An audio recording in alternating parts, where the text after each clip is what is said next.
All right, welcome back to another edition of the Heart of Real Estate podcast. I'm your host, Mortgage Mike McFarland, and I'm Steven Salinas. Yes, we're the Mortgage Mike Group. We've got a special guest today, Jenna Bradburn. Yeah, hi, Jenna, we're so happy to have you with us today. I'm so glad to be here. Yeah. I think it's so cool that it's the Heart of Real Estate podcast, and my business is Heart of Houston Homes. I wonder how that happened. Yeah, that is so. We changed the name before we met. Right. For the record. Yeah. I know you didn't copy. I get it. But it's such a great idea. Yeah, it's totally happy coincidence, right? Yeah. It was a real natural connection. Yes, absolutely. Why did you name it that? Or how did we get to the heart of homes? You know, when you start in real estate, one of the first things you do is you have to create a domain, right? Yeah. And you're sitting at the computer at the kitchen table, plugging stuff in to see what's still out there. Yeah. And it was like a lot of people do their name in real estate or Jenna Bradburn Realtor or something like that. And I think I just kept plugging things in that I was like, no, that's not me. That's not me. That doesn't fit who I am. Yeah. And then suddenly I thought, I was like, Heart of Texas Homes. Like, oh, that could work. I was like, no, it just doesn't quite fit. And then it just Heart of Houston Homes. Yeah. It's a mouthful, but it just rolls off your tongue. It does. And I just felt like it just literally came in my mind. I plugged it in, the domain was available, and it was like, perfect, it's meant to be. And and it has absolutely become not just the name of my business, but it's truly the heart of who we are. And in every way, like our brand. Yeah. Yeah. Yeah. Well, I love the alliteration. I'm a big alliteration. Mortgage Mike, Heart of Houston Homes, like all of that one. I'm always like, we're struggling with Steven. This is Mortgage Steven, actually. Mortgage Mike's on the other line. Right. I don't have one just yet. Yeah. We'll find it. We're going to find it for you. Yeah. Yeah. Yeah. So, we didn't get a chance to touch on this, but I think this is great as we start to talk about just the heart. Right. Heart of Houston Homes, right. Heart of real estate for you coming, because your background's retail. Yes. Right. And then all of a sudden, I guess we all kind of like poof magically arrive in real estate at some level in our career. What was that transition like for you? Like, what was the change? How did that happen? Yeah. So I graduated from Texas A&M. I have a business marketing degree. Whoop. Yep. And upon graduation, I actually went to work for a company called American Eagle Outfitters, just a small little jean retailer out there. Right. Just little. Yeah. So went to work for them, and it was kind of my first steps into retail. And I actually ended up moving up really quickly in the company. Before I knew it, I had worked for them for about 10 months, and they approached me about interviewing for a job in New York City and helping run what was going to be their largest store in the company. It's about a $75 million store in the heart of Times Square. Wow. And so, not just one general manager runs that store, but eight general managers run that store. And so they said, would you like to interview for a position with Aerie, which is like the lingerie, underwear, comfy clothes line, to be one of the managers for Aerie? And I said, well, I have nothing keeping me here in Texas right now, so why not? Took the opportunity, got there, helped open that store. I continued to grow really quickly, and I ended up in a very niche market. So I became a specialist in visual merchandising, which is basically like, I'm going to put this shirt on this spot, on this table today, because it's going to make me $36,000 this week if I put it there, like this t-shirt. And so it's kind of looking at like not just the pretty, but also the money drivers. Yeah. And I was 26 years old. So I was young, and I was doing this for a $75 million store in New York City. And I just continued to move up really quickly. And I lived there for 3.5 years. And at that point I had my fun. I worked really long hours. I worked 80 to 100 hour weeks on the regular, which was fine. You know what? It really helped instill in me the value of hard work because I reaped the reward. I kept getting promoted, which was awesome. But I hit a point where I really wanted to be back closer to my family, be back in Texas. And so the company found me a position back in Texas. I moved back, coincidentally enough, ran into my husband in the process. There you go. Got married, and I was still with AE. And right when we got married, and it was suddenly a mind shift of, putting in all these long hours. Retail is hard, just on you mentally, emotionally. You work a lot of weekends, and the holidays are really tough because you work really long hours. But suddenly it had shifted for me because I had somebody to come home to, and I wanted a different look of my life, and wanted my day-to-day to look different. And so decided, and then surprise, found out we were expecting. How that happened. Only a few months after we got married. And so again, it was a mind shift. And at that point, I needed to do something different. I decided to get my real estate license. I thought it was a really good fit because not only do I have an appreciation for design and style, but I have the business understanding. I learned so much about how to run a business in those positions with American Eagle. Right on. And so much was put in my lap to really like independently run it and manage people and manage relationships and manage the bottom line, profitability. So I felt like real estate was a really good fit.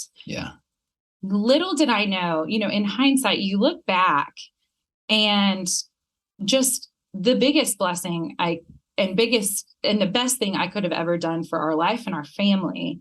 At that time when I was getting my license, I just never imagined that.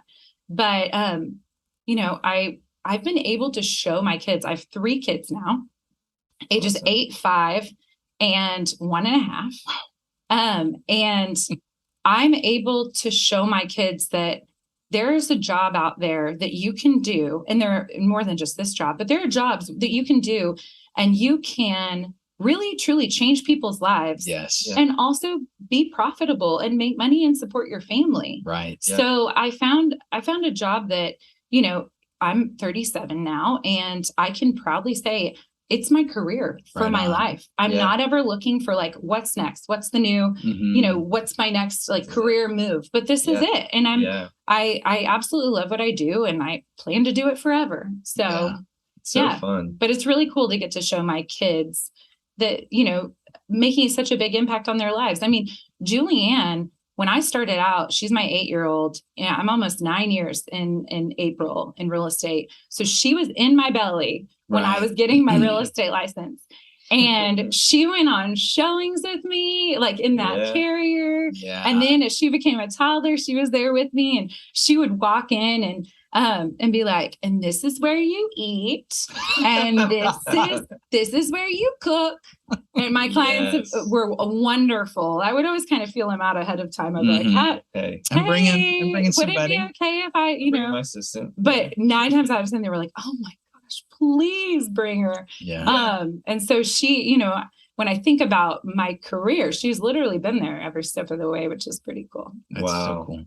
Well, I love your so the business acumen that you learned through American Eagle, right? Yes. And then just overlaying that on top of real estate, knowing that, hey, this is just another business. So let's run it like a business. And then you said something that I just really love. Is like, you really are in a place where you make a difference in people's lives. Right. So you've married purpose, right? A passion, right? A passion for people, because and we'll talk about this in a little bit, but I know you're just great about relationshiping with your clients, right? And events. And now I understand why you're so good at events after just hearing this part of your story. And you're showing your children that you don't have to go to school and go work in a corporate job. And you can have what you want and have a business, right? Built around your lifestyle. Absolutely. Right. And that's what a huge lesson. It's been an incredible blessing for just our family. I love that I can do this job, and I take my job very seriously in that, I try to like set my hours and make a game plan, but I also volunteer in the library at my daughter's school once or twice a month, which is awesome because I get to go interact with people up there and see her, and she loves getting to see me on campus. Or I can volunteer in the garden up there, or I can, I can be there to pick them up at 4:00, and that's and take them to dance and have those conversations in the car on the way to dance that, if I was working a corporate job, I would not be able to do that. And so it's been a huge blessing for our family in that way. And then also, I continue to be blown away by how it's blessed our family financially. And my favorite part of that is it's given us a huge opportunity to give back. Yeah.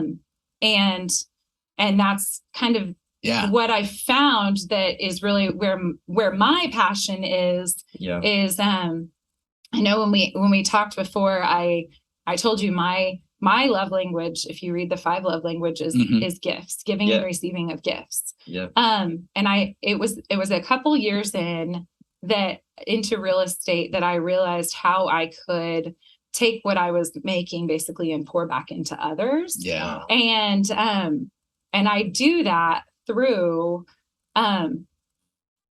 obviously I do pop buys, it's a real estate term that a lot of people who aren't in real estate aren't familiar with, but it's when you pop by somebody's house and just give them a little gift to remind them you're a realtor, you're a resource, you're always there for them, you appreciate them. Yeah. So I do pop buys throughout the year. And that's kind of where it started. And then my mind is always like, what can I do more? And, how can I make this better? And so it was probably 2018. I actually threw the first Heart of Houston Homes holiday party. Yes. Yeah. And the event, the Heart of Houston Homes events have really become something. So that very first holiday party we had it at our house. My husband looked like I had 3 heads when I said, we're going to invite like 150 people to our house. And he he's looking at me like, wait, really? Like children too? Yes, they're children as well, you know? And sure enough, I think that first party we had about 75 come. We had Santa in our living room, hired Santa. Well, of course, he flew from the North Pole, if my daughters are listening. Right. Right. Yeah, he came from the North Pole, showed up. Of course. A friend of mine who has a photography business took pictures, and everybody was able to like sign in, and she was able to email them photos with Santa. So fun. That first party, I did like all the food myself, busted it for like 2 days to do it all. And it was a huge hit. It was a great time. Yeah. The next year, it was like, okay, whatever we're doing, we're having it catered. Right. So we had it at our house again. That time we had to, of course, I always have to like make it a little bit better every year. Zing. Yeah, exactly. It's just natural. It's fun for me. It's the t-shirt on the table. I know. Right? I know. That's what it is. Yeah. I want people to have something memorable. I don't want them to just come to an event and it's just some other event. I want to make it unique and memorable and them to want to come again. Yeah. So the second year we hired an Italian pizza oven to come to our backyard.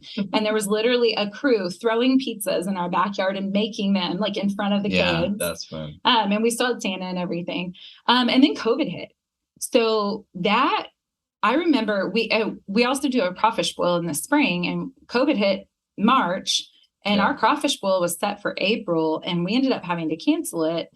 Wow. I think initially at the time, my business is referral based, which means that I do have to remind people that I'm here, that I'm a resource. Right. And I kind of had a little bit of a freak out moment in my head of like, well, if I don't remind them that I'm a realtor, what's going to happen to my business? Right. But I do these events and it's gathering and we can't gather. So what are we going to do?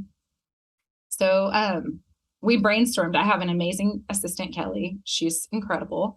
And we brainstormed and we found an ice cream shop that was down the street, and they have a drive-through. And we said, you know what, let's reach out to Brewster's and see. I had actually met the guy, the owner of Brewster's, at a networking event only a few months prior to this. Yeah. I thought, let me reach out. He's like, oh my gosh, that'd be amazing. I said, we'll even pick one of your downtimes. Yeah. Like, Helps you know, them. let's help your business too. Yeah. Oh, he was absolutely thrilled. We did a Sunday afternoon from like 3 to 5. Come get ice cream. Yeah.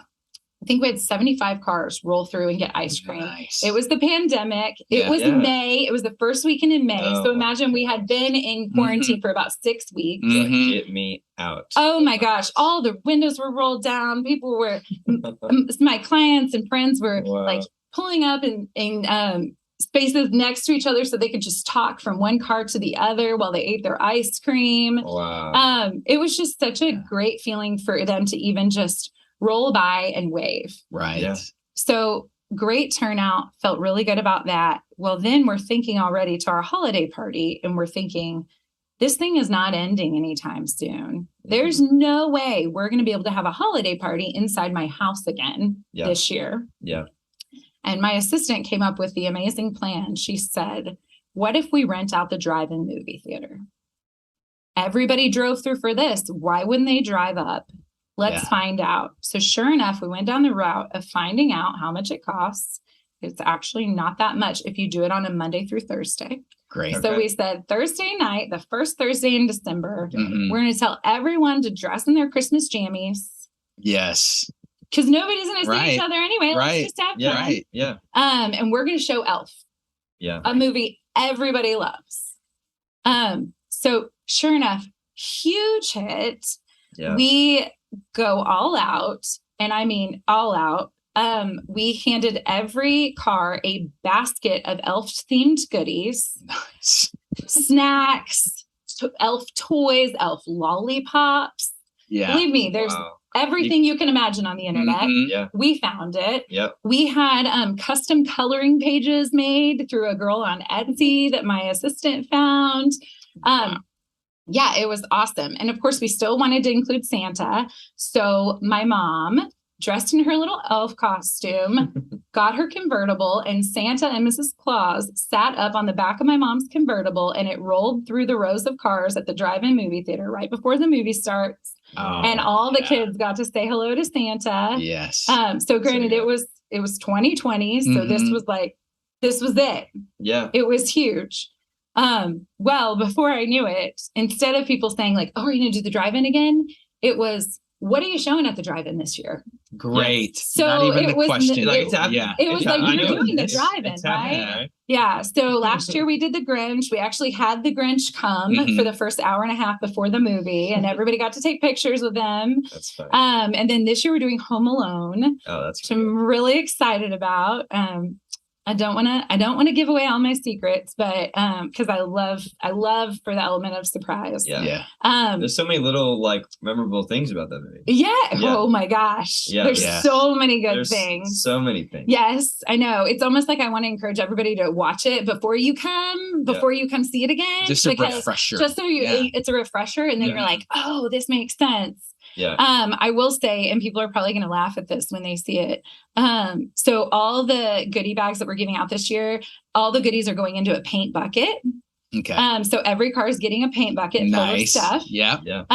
And then I'll say I totally rated all the HEBs. They probably think I'm nuts, and bought all the gummy tarantulas that you can buy. Nice. And they're going in the paint bucket. Nice. So again, a little Merry Christmas, y'all, right? Wow. Right.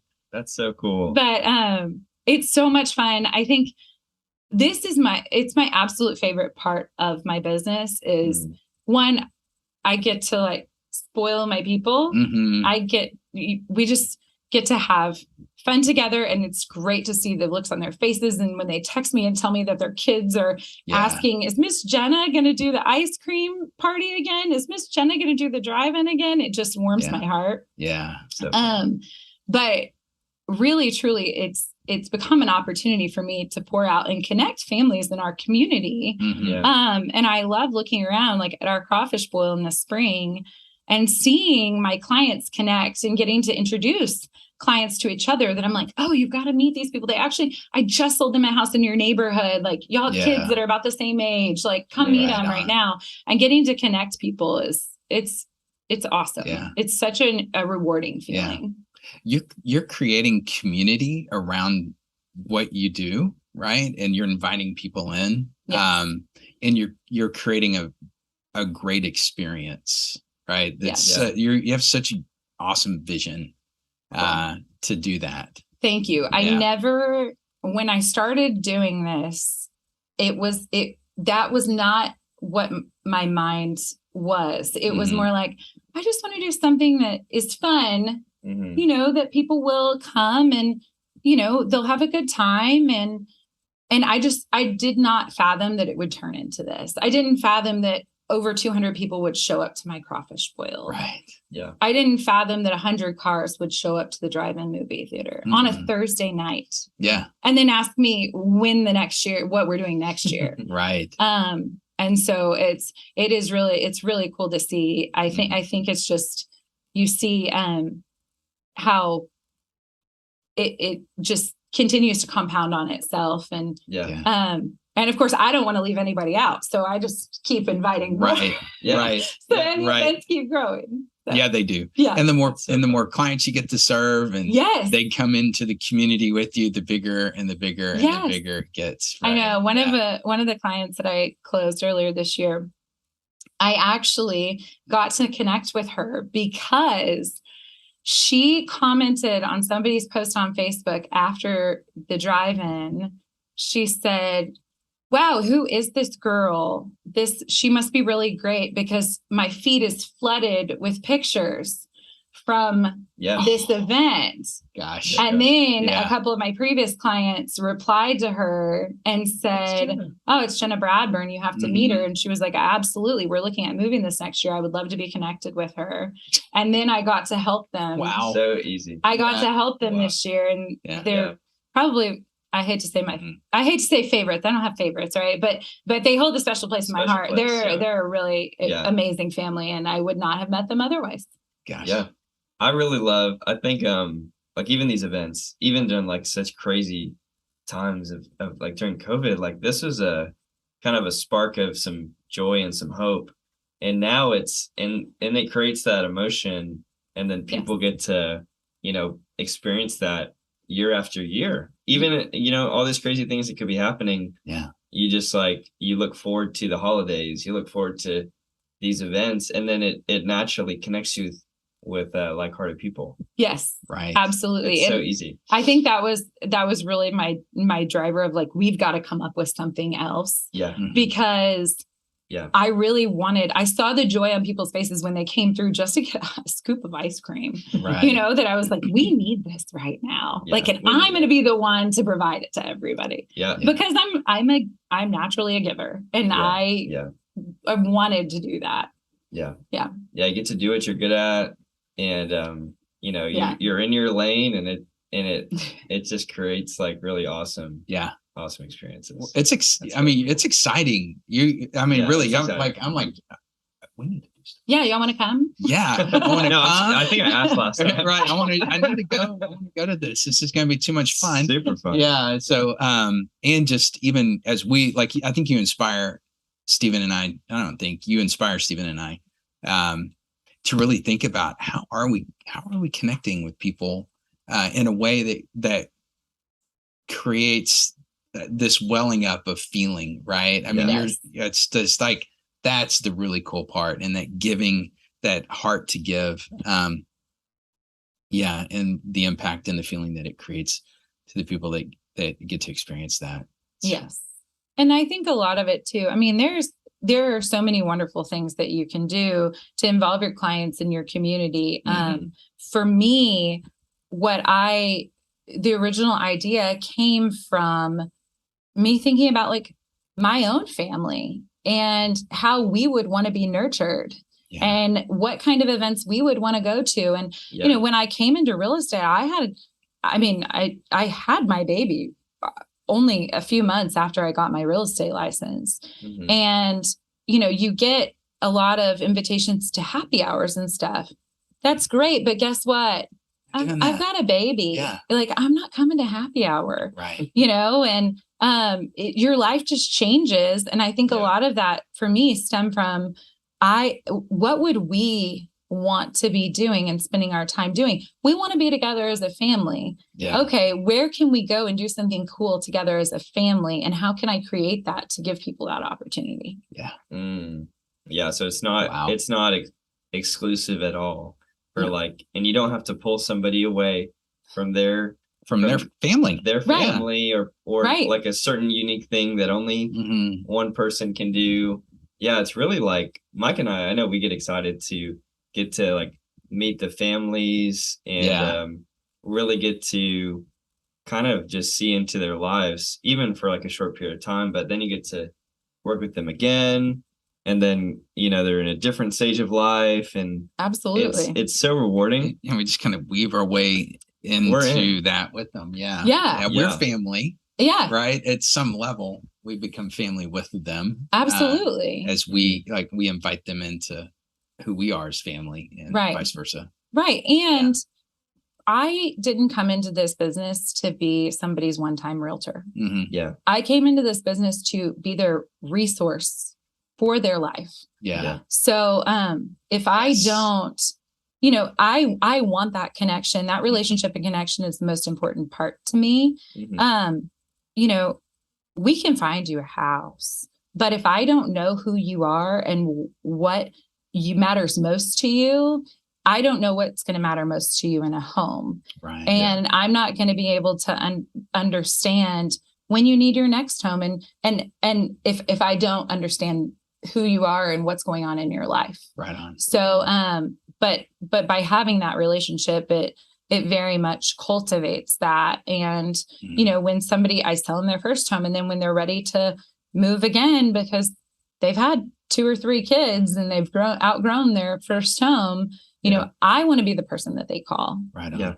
Yeah. And because I truly care, I feel invested, that, and it happens sometimes that they call somebody else. Oh yeah, we know. But but my little heart hurt, that it's like, well, why didn't they call me? Right. My husband's always such a good consoler. He's like, well, maybe they have like a best friend from church that they met and just became a realtor and they want to help them. I'm like, thanks, honey. Thanks for appreciate that. Thanks for giving me the Yeah. Okay. A little nudge there. Yeah. Not sure it's working. I know. Okay. Yeah. That's so good. I love it. Well, thanks so much for coming. We really enjoyed. Jenna. Thank y'all for having me. Yeah. Hearing more about just the heart of what you do. I mean, this podcast, it's really, we've kind of seen it evolve into just bringing some hope into the marketplace. And we're super, super excited for the things that you're doing, and everybody that's listening and watching, follow Jenna and get connected with her. You may just get invited to the Christmas party, right? If you get lucky. But yeah. All right. Yeah. Awesome. Follow me at Heart of Houston Homes. Heart of Houston Homes. Awesome. Cool. Well, we will see you guys whenever that next edition of the Heart of Houston. Wait, now I got it almost. Heart of Real Estate. Heart of Real Estate. Thank you. Heart of Houston Real Estate Homes. I don't know. Whatever this podcast is, we'll see you. See you next time. All right. Awesome. Thanks.